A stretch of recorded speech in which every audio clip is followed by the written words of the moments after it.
Advertencia de contenido.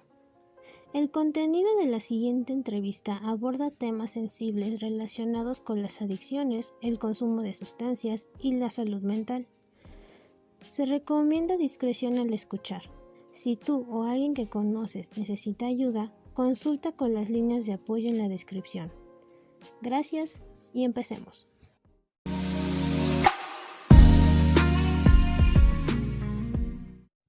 Pues bienvenidos, esperamos que se encuentren muy bien, queridos oyentes.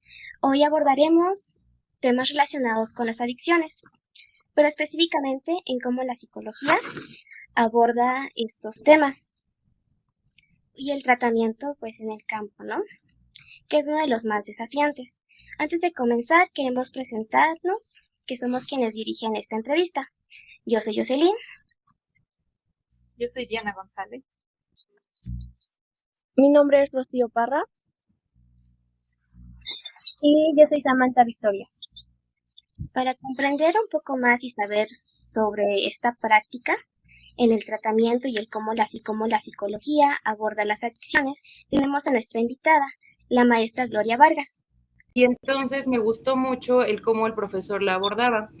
En ese momento mi docente tenía una clínica de adicciones, entonces en algún punto de todo el curso, de todo el semestre, él dijo que quien quisiera hacer prácticas en su clínica, pues podía ir, ¿no? Entonces yo levanté la manita, comencé a ir como practicante y la verdad es que cuando entré al mundo del tratamiento de las adicciones me di cuenta que era muy distinto a como nos lo contaban.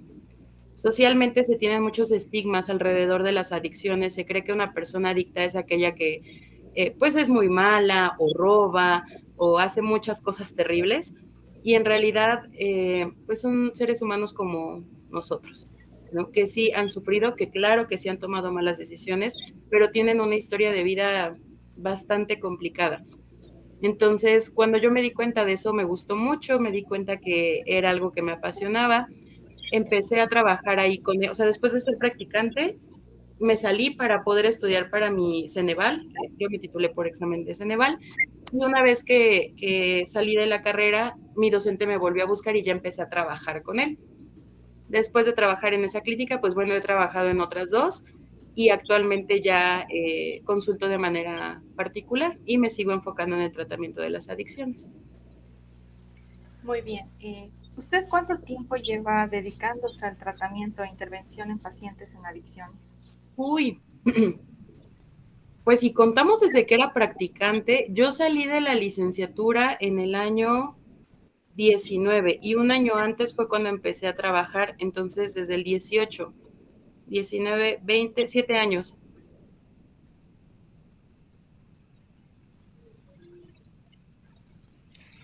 Bueno, la siguiente pregunta sería ¿qué tipo de adicciones ha tratado con más frecuencia? Miren, chicas, por el tema que estamos viviendo en la actualidad, las drogas que se consumen con mayor frecuencia son el alcohol y el cristal. El alcohol porque socialmente es una droga que a pesar de que es legal, está bastante normalizada. O sea, vas a una fiesta y entonces hay alcohol, es completamente normal que a lo mejor para cerrar un negocio y demás, lo tenemos bastante relacionado con nuestra cultura y sociedad. Y el cristal, sobre todo en jóvenes. O sea, es mucho más común que encuentres personas adultas consumiendo alcohol y personas jóvenes consumiendo cristal, aunque también hay personas adultas consumiendo cristal y viceversa, vaya. También me ha tocado trabajar con cocaína, con heroína, pero en su mayoría alcohol y cristal. Okay.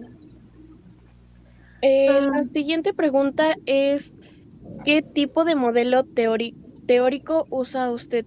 ¿Cognitivo, humanista o conductual? Para el tratamiento de adicciones, el enfoque más efectivo es el enfoque cognitivo-conductual. La manera en la que yo trabajo es la siguiente. Hace ratito les comentaba que tengo algunos diplomados en terapia cognitivo-conductual y logoterapia, porque me gusta unirlas. Por una parte, los primeros 3 meses son completamente cognitivo-conductuales, en los cuales busco o se busca más bien que el paciente logre hacer una reestructuración de toda su conducta. Pasando estos 3 meses, me gusta meter el enfoque logoterapéutico, porque a veces desde el enfoque cognitivo-conductual es, ajá, ok, ya lograste dejar de consumir y entonces te doy de alta y listo. Cuando en realidad pues no es el fin último, ¿no? Una vez que el paciente logra dejar de consumir, hay que buscar también que encuentre un propósito, un para qué. Ya dejé de consumir, pero ¿para qué? Si yo no encuentro un propósito, un sentido, la probabilidad de que haya una recaída es muy alta. Estadísticamente, de 10 pacientes que entran a una rehabilitación, solo 4 logran la abstinencia. En la realidad, de esos 4, solo 1 logra mantener la abstinencia durante muchos años, ¿no? Entonces, si nos vamos a los números, la probabilidad de que un paciente se rehabilite es muy baja. ¿A qué se lo atribuyo? A muchos factores, pero específicamente a uno que para mí es importante, y es que muchas veces no le encuentran el sentido. Entonces, respondiendo a la pregunta, trabajo con el enfoque cognitivo-conductual y me gusta meter un poco de técnicas logoterapéuticas. Bueno, ¿podría hablarnos sobre técnicas o enfoques que considera más efectivos al tratamiento de adicciones? Sí, miren, para el tratamiento, primero hay que evaluar si el paciente es candidato para trabajar de manera ambulatoria. Yo les comentaba hace un momento que en la actualidad ya no estoy trabajando en centros o en clínicas de rehabilitación, trabajo de manera particular, por lo tanto mis tratamientos son ambulatorios. ¿Qué significa esto? Que el paciente llega, consulta, se va a su casa, hace sus tareas y a la siguiente semana vuelve a regresar. El tratamiento más efectivo cuando una adicción ya es severa o grave es el residencial. Si un paciente llega conmigo, yo tengo que hacer una evaluación psicométrica para saber en qué nivel de adicción se encuentra. Si ya es una adicción severa, entonces mi responsabilidad es hacerle saber al paciente que no es candidato para trabajar de manera ambulatoria, porque aunque vaya a terapia, pues saliendo va a ir a consumir otra vez.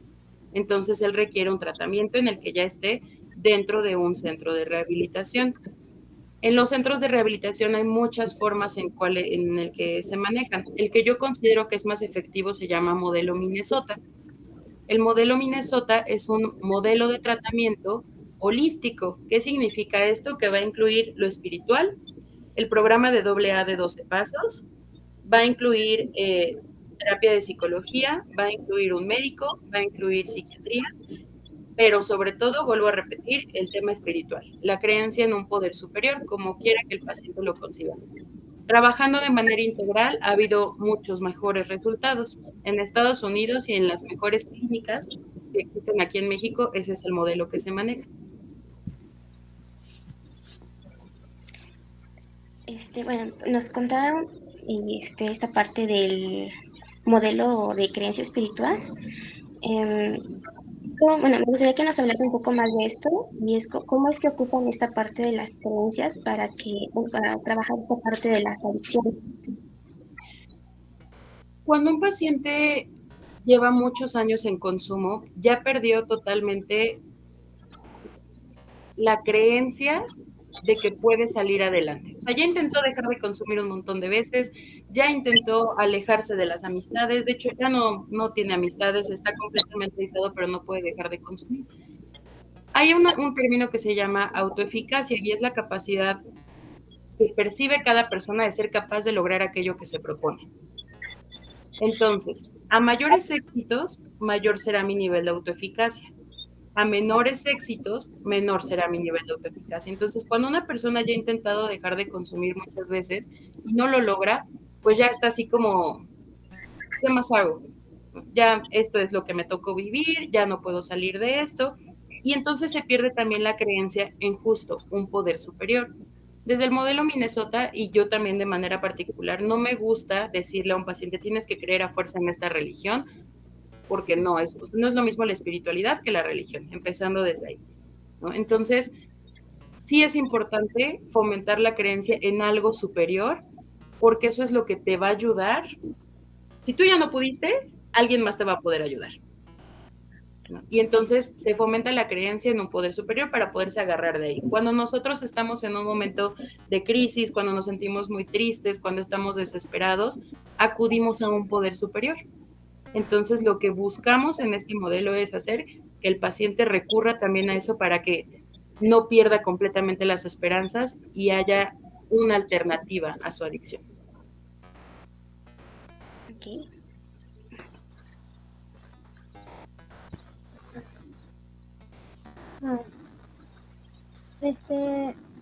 Prácticamente, ay, ¿cómo maneja las recaídas en los pacientes?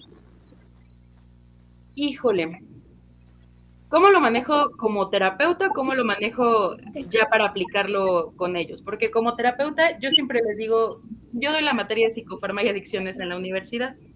Entonces siempre les digo a mis alumnitos que hay que ser muy tolerantes a la frustración porque la recaída es parte del proceso.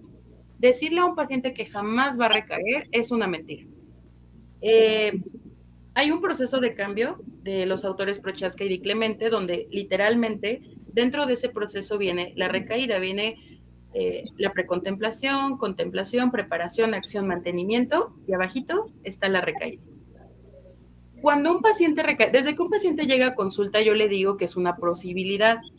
No justificamos, o sea, es como, porque es una posibilidad, entonces vas a recaer. No, porque ya llevas mucho tiempo, muchos años queriendo dejar de consumir y en teoría las recaídas ya las tuviste. Sin embargo, si se llega a presentar una recaída, no me gustaría que ese sea un pretexto para que ya no sigas asistiendo. Quiero que sepas que en este espacio es tu lugar seguro y entonces, aunque haya una recaída, yo no te voy a juzgar. Y entonces es mucho más sencillo que el paciente de repente te diga, Gloria, o bueno, me diga mi Gloria, la verdad es que consumí y ya no sé si esto funcione, no sé si quiero ir a terapia. Vente, por favor, y aquí lo trabajamos. Y entonces aprendemos de la recaída. ¿Qué fue lo que sucedió? Que volviste a consumir. No, pues resulta que tuve discusiones en mi casa, me peleé con mi familia y me sentí muy enojado. Ok, entonces, ¿qué pasó cuando te sentiste muy enojado? Empecé a sudar, empecé a temblar y me dieron ganas de consumir. ¿Meditaste 2 veces antes de consumir? No, me ganó el impulso. Ok, entonces ahora sabemos que cuando te sientes enojado tenemos que hacer algo porque si no te vas a ir a consumir. Y aprendes de la recaída. Entonces, así, bueno, esa es la manera en cómo yo trabajo las recaídas con los pacientes, haciéndolos sentir seguros y aprendiendo de la misma. ¿Usted qué puede esperar de los pacientes que quieren ser tratados por la adicción que ellos tienen? ¿Qué espero de ellos? Sí, de sus pacientes. Pero esperar en qué sentido, o sea, como en la evolución que van a tener o... Exacto, en la evolución, ¿cómo es que usted espera que sea su evolución? Porque sabemos que muchas veces, pues, como usted lo mencionaba, unos vuelven a recaer y ellos piensan que pues es un motivo para ya no asistir a terapia. Sí, miren, como se los decía hace un momento, trabajar en adicciones requiere mucha, mucha tolerancia a la frustración. Esperar que el paciente se vaya a rehabilitar a la primera es complicado, ¿no? Digo, hay pacientes que sí lo logran, qué bueno, a mí me da muchísimo gusto, pero la gran mayoría no es así. Muchos llegan y a veces llegan obligados. Si un paciente llega obligado, porque la novia ya lo condicionó, porque la familia ya le dijo que si no va a terapia lo corren, porque en el trabajo te lo mandaron a terapia, entonces difícilmente va a haber una evolución, porque significa que no hay conciencia de enfermedad. Si un paciente llega por voluntad y me dice, Gloria, sabes que la verdad es que he tenido muchos problemas y ya no sé qué hacer, necesito ayuda, mi expectativa es mucho más alta. No significa que si a una persona la obligan entonces no va a funcionar, pero la probabilidad es mucho más baja. Y ahora, aunque el paciente vaya por voluntad, recuerden la estadística que les dije hace un momento, de 10, solo 4, y quienes perduran, 1. Entonces, pues sí, hablando de expectativas, yo prefiero no depositar estas expectativas en el paciente y simplemente acompañar en el proceso hasta donde ellos me lo permitan. Bueno, tomando otro punto, ¿cómo piensa que influye el entorno familiar en el paciente a la hora de tomar su terapia estando en rehabilitación? Me encanta tu pregunta porque mi tesis de la maestría fue de eso. Mi tesis tal cual se llamó La familia como factor de riesgo en la rehabilitación de pacientes drogodependientes. Y justamente demostré con esa tesis que la familia juega un factor muy importante. Si lo vemos desde el modelo sistémico, el paciente adicto es solo un síntoma de la familia enferma. ¿Qué significa esto? Que si la familia no está funcionando adecuadamente, va a salir una enfermedad. ¿Cuál va a ser? El paciente adicto.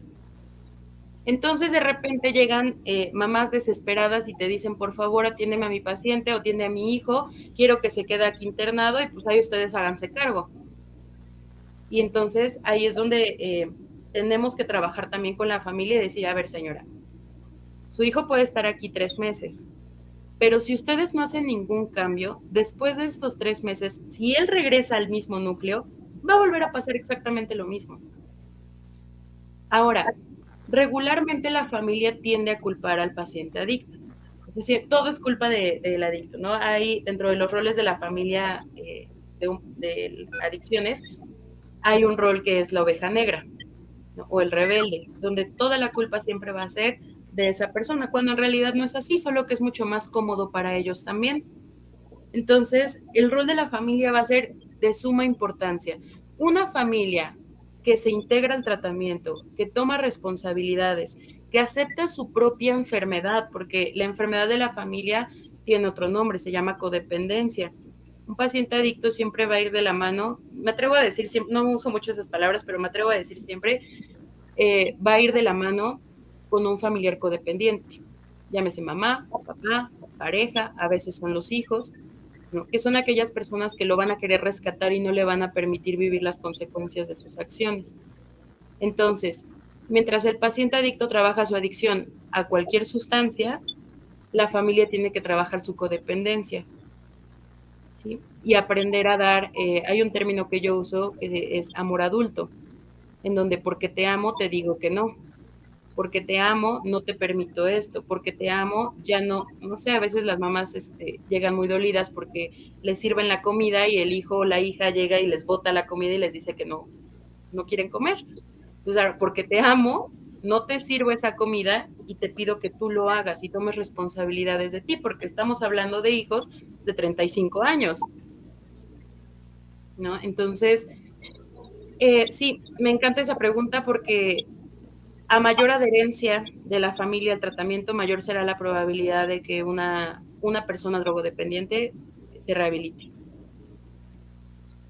Entonces, en este caso, hablando de que, por ejemplo, digamos, llegue alguien que quiera pues abordar esta parte de superar la adicción, sería adecuado recomendarle, si la familia, por ejemplo, también quiere apoyarlo, que también tomen esta parte de terapia familiar.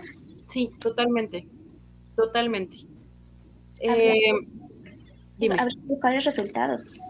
Sí, muchos mejores resultados. De hecho, cuando me llegan pacientes consumidores y que están en un nivel de moderado a alto, sí pido que la familia se integre al tratamiento. También, no les voy a mentir, hay familias que dicen a mí no me interesa o yo no quiero, o te dicen sí me interesa, pero cuando toca agendar cancelan o no llegan. Entonces ahí el trabajo es completamente con el paciente y lo que se busca a largo plazo es que se independicen. Así es. Bueno, la siguiente pregunta sería, ¿en un punto de la sesión se llegó a complicar la interacción con un paciente? Me pasó más cuando estaba trabajando en las clínicas de rehabilitación. Es bien sabido que en las clínicas muchos pacientes llegan de manera involuntaria, ¿de acuerdo?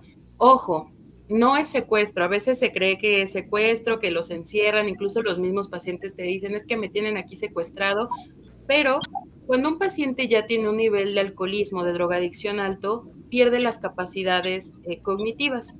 Por lo tanto, la familia puede tomar la decisión de internarlo. En los centros de rehabilitación, aquellos que están controlados y que están certificados, como es el caso de donde yo estuve trabajando, cuando llegaba el paciente, tenías que hacer un informe y entregarlo en el Ministerio Público. Y entonces ahí se consta que el paciente no cuenta con las capacidades ni las facultades para tomar decisiones y entonces entra a rehabilitación por tan periodo de tiempo y eventualmente sale, ¿no? De esa manera no estamos cometiendo ningún secuestro. Entonces, ¿qué es lo que pasa? Como entran de manera involuntaria, pues muchos de ellos están enojados, están molestos, no quieren trabajar, no les interesa tomar terapia. Complicarse una terapia tal cual, no. La que recuerdo con mucha exactitud fue en algún momento un paciente que estaba muy molesto porque su mamá lo había internado y entonces pasó a consulta y llevan su diario de emociones. Entonces la libreta tiene espirales de los espirales de fierrito. Entonces empezó a quitarle la espiral, me miró a los ojos y me dijo, yo sería capaz de hacer lo que sea con tal de salir de aquí. ¿No? Entonces en ese momento, pues, la verdad, si me espanté, no puedes demostrar que tienes miedo. Y entonces solo le respondí, hay una cámara enfrente de ti, si tú me haces algo a mí, puede que salgas de aquí, pero no te vas a ir a la calle. ¿No? Y entonces me dijo, no, ¿cómo cree? ¿Usted piensa que yo la quiero lastimar? No, para nada, ¿no? Ya quitó la libretita. Entonces, obviamente mi comentario fue dándole a entender que iba a ir a la cárcel, ¿no? De ahí en fuera, me llegó a pasar más en grupo. O sea, porque yo no solo daba consultas, sino que también daba talleres, como una clase. Entonces, sí, en el grupo de repente los pacientes se me paraban aquí enfrente y me decían, no quiero trabajar y me quiero ir a mi cuarto. No, pues los cuartos están cerrados. ¿No? Solo que en donde estuve trabajando más tiempo teníamos un botón de alerta. Entonces ese botoncito lo tocábamos y el staff llegaba y retiraban al paciente para evitar que fuera un peligro, ¿no? Entonces afortunadamente nunca me pasó nada más, pero sí es una realidad que los pacientes o cuando trabajas con pacientes adictos, trabajas con población de alto riesgo. Son muy volubles e impulsivos. Su lóbulo frontal, esto está demostrado, y su corteza prefrontal está dañada. Por lo tanto, la toma de decisiones, pues, no va a ser tan adecuada como si no hubiera consumo, ¿sí? Su control de impulsos tampoco y su juicio menos. De eso se encarga la corteza prefrontal. Entonces sí trabajas con población de alto riesgo. Afortunadamente no me pasó otra cosa más que lo que acabo de compartirles. Bueno, nos mencionaba esta parte de que, por ejemplo, cuando se trabaja en clínicas de rehabilitación, les hacen así que una evaluación de si uno tiene la facultad de sus usos cognitivos. Mi pregunta sería, o sea, ¿cómo se hace justamente esta evaluación? ¿Qué es lo que se evalúa? Y al final, ¿cómo se presenta todo este proceso inicial? Pues bueno, a ver, principalmente llega el paciente y en muchas ocasiones no tiene ni siquiera conciencia para responder ninguna evaluación. ¿No? Entonces, desde ahí se hace el informe de que llega el paciente, se lleva al Ministerio Público. Cuando el paciente cuenta o puede responder algunas preguntas, haces pruebas, haces una evaluación psicodiagnóstica, pones resultados y a nombre de la clínica mandas ese informe. ¿Cómo funciona la rehabilitación? Una vez que el paciente ingresa, lo primero que se tiene que hacer es una revisión total, ¿no? Ver que no esté lastimado, ver que no tenga golpes, ver que no tenga cicatrices o tatuajes, y entonces llega la familia, el paciente pasa directamente a enfermería, el médico le hace una revisión y anota en la hoja de ingreso. Tiene un tatuaje en el brazo izquierdo, presenta una cicatriz en el abdomen del lado derecho y todo lo que encuentre. Esa hoja se pasa a la familia firma para saber que así llega su paciente y corroborar que no salga con otras lesiones del lugar, porque sabemos que en la actualidad en los anexos se vive mucha violencia lamentablemente, ¿no? Una vez que se hace esa revisión, el paciente pasa desde el modelo Minnesota a la primera etapa, que es la desintoxicación. En esta primera etapa el paciente no convive con los demás internos, está únicamente en enfermería, desayuna, come, cena, se baña, pero está con un suero y se le están pasando medicamentos para que se desintoxique, ¿sí? Porque el síndrome de abstinencia que se genera al dejar de consumir puede ser demasiado fuerte. Entonces, una vez que pasa su semana de desintoxicación, dependiendo también la droga que consuma, los consumidores de heroína, por ejemplo, duran hasta 2 semanas en desintoxicación, porque los síntomas son mucho más fuertes. Pasa su semana y ahora sí, se integra a grupo. Desde el modelo Minnesota, se tiene que llevar una rutina muy exacta. Despiertan, hacen oración, regresan, hacen sus labores, por ejemplo, tender las camas, lavarse los dientes, hacer el desayuno. Algunos les toca hacer el desayuno, hay lugares donde no preparan desayuno, limpiar sus dormitorios y demás. Pasan a desayunar y regresan a sus talleres. Los talleres son, se los decía hace un momento, como clases, ¿no? Entonces, el CECAP, que es el centro que regula todos los centros de adicciones aquí en Puebla, te da una lista de talleres que tienen que tener los pacientes. En este caso tienen habilidades cognitivas, tienen prevención de recaídas, relación de pareja, riesgo de consumo, entre muchos otros, ¿no?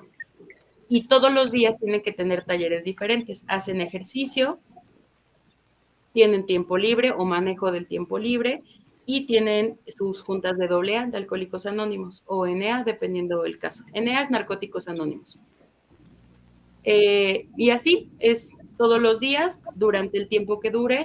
El periodo puede ser de 28 a 90 días, dependiendo la gravedad del paciente y el caso. Y una vez que salen del internamiento, pasan al seguimiento. En el seguimiento, el paciente sigue yendo de manera ambulatoria y esto puede durar hasta un año o mucho más, que ya es la etapa del mantenimiento. Ok.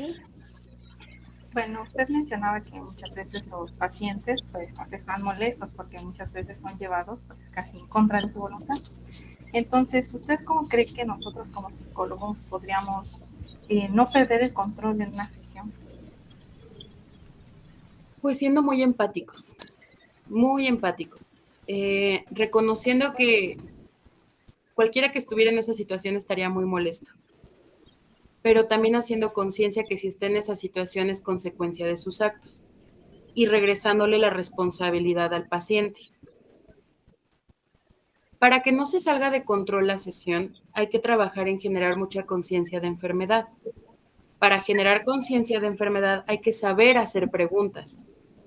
Si yo le digo al paciente, ¿por qué estás aquí?, me va a responder, pues porque mi familia no me quiere, ¿no? O porque me quieren ver mal, o porque me querían encerrar para robarme, o en mil cosas más. Por lo tanto, tengo que aprender a preguntar. Y entonces, si yo le digo, oye, ¿no consideras que pues, a lo mejor estás aquí por las cosas que has hecho allá afuera? No, pero es que no he hecho nada malo. ¿Has lastimado quizás a alguien de tu familia? Digo, no lastimar físicamente, pero emocional o algo. Y entonces ya se empiezan a abrir poco a poco, ¿no? Para trabajar conciencia de enfermedad, yo, por ejemplo, hago muchas preguntas acerca de las consecuencias que ha traído el consumo a la vida del paciente. Por ejemplo, ¿has tenido problemas de salud asociados a tu consumo? No, ninguno. ¿Ninguno? No.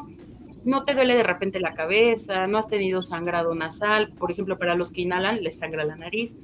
¿No has perdido un poco la memoria? Ah, sí. De repente me sangra la nariz. Ah, sí, a veces me duele mucho la cabeza. Ah, sí, yo no me acuerdo de muchas cosas. ¿Estreñimiento? ¿Hace cuánto tiempo que no vas al baño? No, pues 3 días. Pero para saber qué preguntar, tengo que conocer cuáles son los síntomas, porque el paciente quizás ni siquiera sea consciente de que está mal físicamente, pero si sabes qué preguntar, vas llevando la sesión y no pierdes el control de la misma. Bueno, ¿podría comentarnos cuál ha sido el caso más complejo con el que se ha enfrentado en su profesión? El caso más complejo, más frustrante para mí. Frustrante también. ¿Ambos?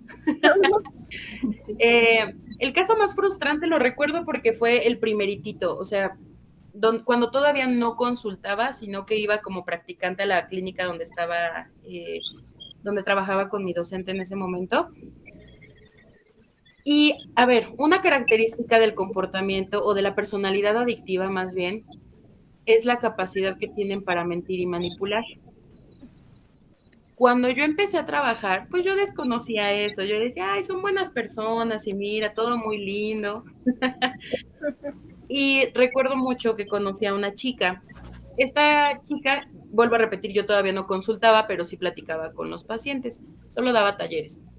Entonces me decía que, no sé, un jueves me dijo, Gloria, ya quiero hacer las cosas diferentes, quiero cambiar, me necesito rehabilitar, pero pues para rehabilitarme tengo que dejar a mi pareja porque él la vendía. Entonces, bueno, se prostituía y solo así le daba la droga. Él era el que le suministraba la droga. Entonces, pues para poder estar bien lo tengo que dejar y yo lo amo mucho, pero pues ya me di cuenta que no es lo mejor para mí y mañana que lo vea, porque al otro día tenía su encuentro familiar.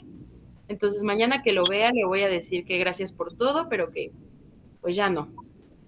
Entonces, no, pues sí, vas a ver que todo va a salir bien y bla, bla, bla.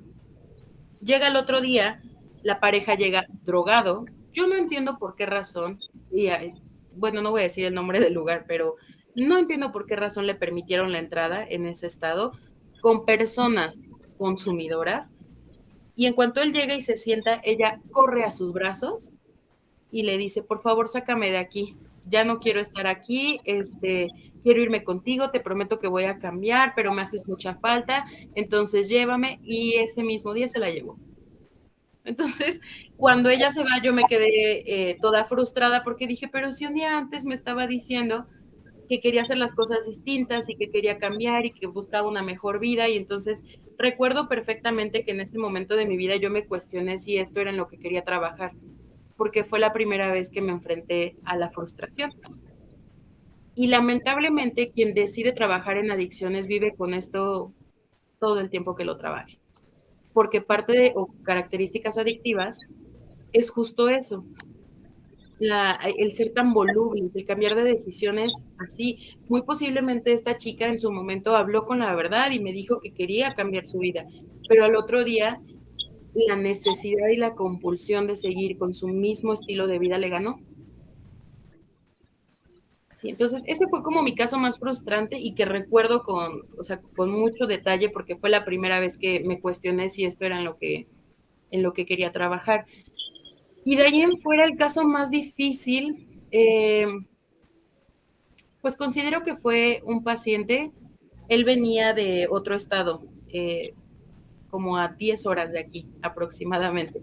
Su mamá lo trajo aquí hasta Puebla para tenerlo lejos, porque ya él tenía 38 años y empezó a consumir desde los 15. Entonces, más de 15 años consumiendo, ¿no? La mamá estaba muy cansada, él él entraba a consulta y me decía, me caes muy bien, pero yo no voy a dejar de consumir, o sea, no me vas a hacer que deje de consumir, ¿no? Y ahí hay que aprender a voltear un poco las cosas y saber cómo entrarle al paciente, ¿no? Sí fue difícil porque tuve que leer mucho, tuve que ser muy empática también. Afortunadamente, bueno, a ver, este paciente estuvo 6 meses internado, entonces estuvo más tiempo del habitual. Sale del internamiento, se regresa a su lugar de origen, estuvo aproximadamente como 3 meses sin consumir, tuvo una recaída, estuvo como medio año consumiendo y hoy en día ya no consume, ¿no? Pero en este caso, por ejemplo, la manera en cómo yo volteaba las cosas era la siguiente, o sea, a ver, llevas toda tu vida internado y no te gusta estar en estos lugares, ¿o sí? No, pues no, me choca porque mi mamá, y le dije, tu mamá no se va a cansar de internarte. ¿Quién crees que se va a cansar primero? Tú lo decides, ella o tú. Si ya no quieres estar en estos lugares, tienes que hacer cambios en tu vida. Y entonces no es un deja la droga, es un haz algo para tu bienestar y que dejes de estar en estos lugares. Este chico le hizo hasta una carta, él consumía heroína, ¿no? Le hizo una carta a la heroína despidiéndose de ella y de verdad el amor con el que le escribía era tanto que cuando yo leí me impresioné, porque valora la droga como si fuera una persona, como si fuera aquello, bueno, más bien no como si fuera, era lo que le daba el sentido a su vida. Y dejarla implicaba perder un sentido. Por eso me gusta meter la logoterapia y encontrarle un sentido distinto, más allá del consumo. Entonces, sí, esos dos casos fueron como, o han sido los que más me han marcado. Y bueno, cambiando un poco, igual va relacionado o respecto a los casos que ha tenido, eh, sería cuál ha sido el caso con el que usted dijo, este es mi lugar, aquí es donde debo estar. Ay, qué bonita pregunta. La verdad es que yo De verdad, disfruto muchísimo trabajar en adicciones y lo disfruto por muchas cosas. La principal, cuando ves a un paciente después de mucho tiempo sin consumir y te agradece haberlo acompañado en ese proceso porque su vida cambió por completo. Entonces, no sé si hay uno en específico porque en realidad valoro todos aquellos casos que he tenido de éxito, donde llega la familia, llega el paciente, tengo pacientes que ya tienen hijos, ¿no? Yo, por ejemplo, fomento mucho el que estudien. Muchos de los pacientes que he tenido se quedan en la secundaria o ya no terminan la prepa, entonces parte del sentido que busco que encuentren, pues es a lo mejor terminar la secundaria, terminar la prepa, hacer una carrera, buscar un empleo y los voy acompañando durante ese proceso ya en la etapa del mantenimiento. Hoy en día tengo 3 pacientitos, así en específico, que no han perdido como contacto, que sé que están casados, que sé que tienen hijos y que sé que están trabajando, ¿no? Y siguen acudiendo a su grupo y de vez en cuando toman terapia, o ya algunos de ellos ya no toman terapia, solo mandan mensajito, pues ya sabes, ¿no? En fechas especiales. Entonces, ver el agradecimiento de ellos, o más bien sentir su agradecimiento, y sobre todo el de la familia, para mí me nutre demasiado, demasiado, ¿no? Cuando trabajaba en la clínica, pues tenía mucho más contacto con las familias que ya de manera individual. Entonces, en la clínica de repente llegaban los pacientes y le traje una plantita, o mire, le traje aguacates, le traje, o sea, cosas que son muy significativas si lo ves desde la parte del agradecimiento. Y eso a mí me llena demasiado, ¿no? No les voy a mentir, también ha habido casos en los que los pacientes no se rehabilitan, pero aquellos en los que sí, para mí es muy nutritivo.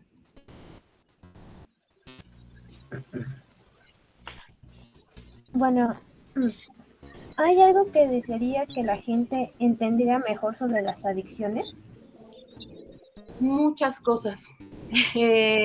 Como se los decía hace un momento, socialmente las adicciones o una persona adicta tiene muchos estigmas. Muchos, muchos. O sea, tú ves a un grupo de AA y sabes que ahí van señores que casi, casi son malos, ¿no? Cuando en realidad no es así, son seres humanos. Ahora, si lo vemos desde la parte de la prevención,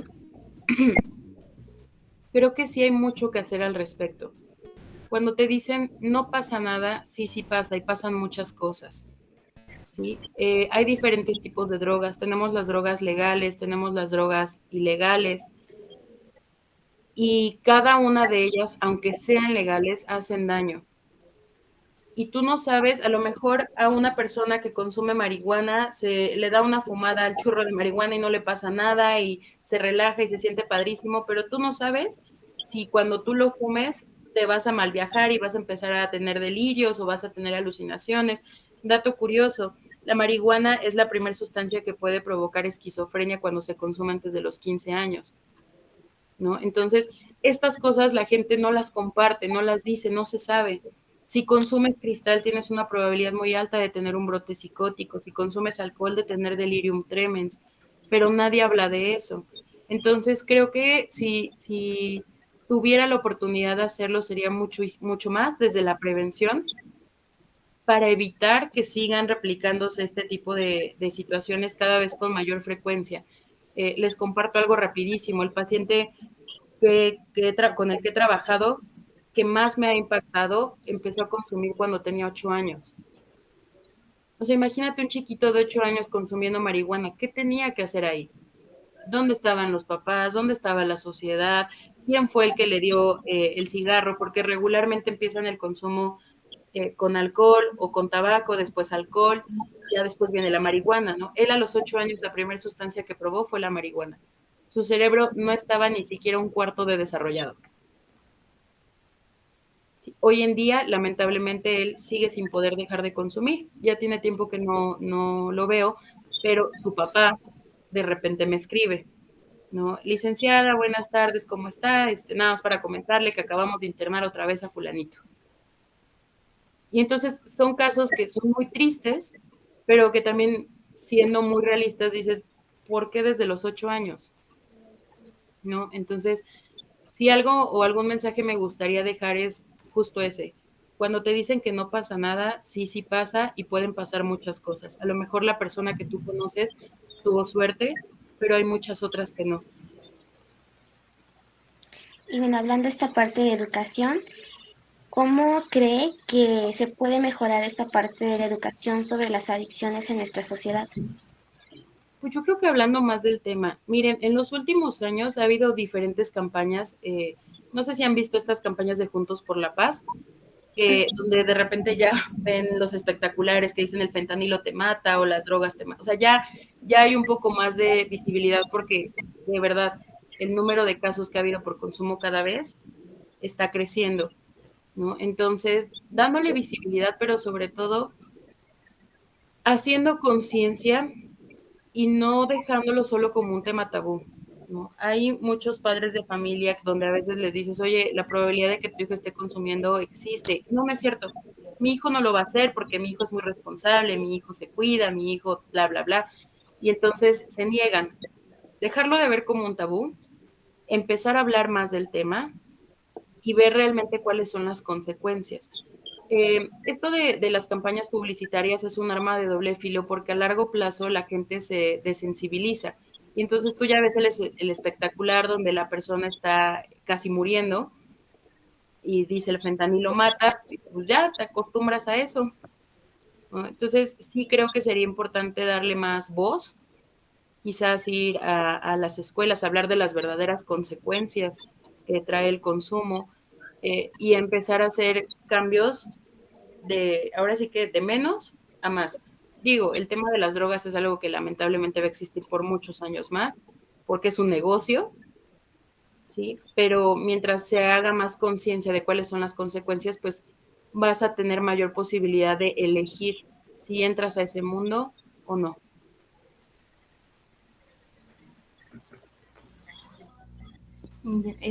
Si alguien quisiera dedicarse a tratar con pacientes en adicciones, ¿usted qué cree qué podría recomendar para poder seguir en este camino?